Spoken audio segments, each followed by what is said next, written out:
I'm Richard Arogiam. That's my surname. Arogiam means perfectly healthy. I got married in 1995, January, and I was like 31 years old.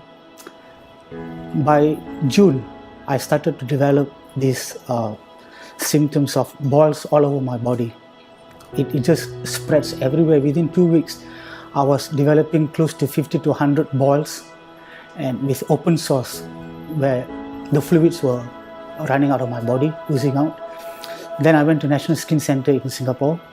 They took a sample of my skin and they diagnosed it, and they came to a conclusion that this is something that we call autoimmune disease, which means your immune system is against your own self. It is attacking your own skin cells, mistaking it to a foreign identity. It thinks that your skin cells are bacteria and is starting to attack. The doctor said that you have to be on lifelong medication and you have to be dependent on immune suppressant drugs, which makes you bloat. And chances are, if you are in long-term prescriptions on this, your kidney may fail, your livers may fail, and all these things. So when I heard about that disease, that was the first time, and it was on me.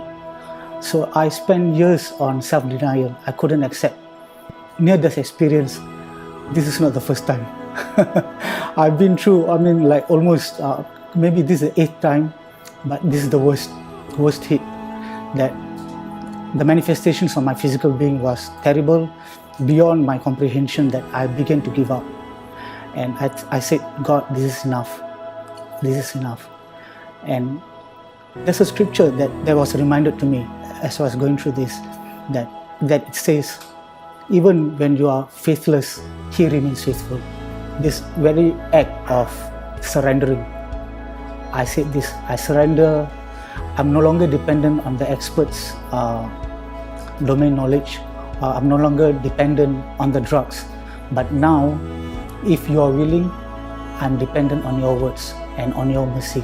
I acknowledge your complete power and dominion over everyone, every time, over the entire universe. You are God and I'm not. As soon as I did that, then I could see recovery took place effectively in my body. Then I saw the medicine start working. That was a kind of miracle itself. And today here I am. I really didn't thought of. I thought that was the end of it. And when I look back today, that was, we call it as a health crisis on a human perspective, but on a spiritual perspective, it is like, that's where you begin to see the true awesome love of God. When everything falls apart, your knowledge, medications, experts around you give up, that's where you begin to see the faithfulness of God. Knowing Jesus is the best, is the most beautiful thing that one can ever do for themselves.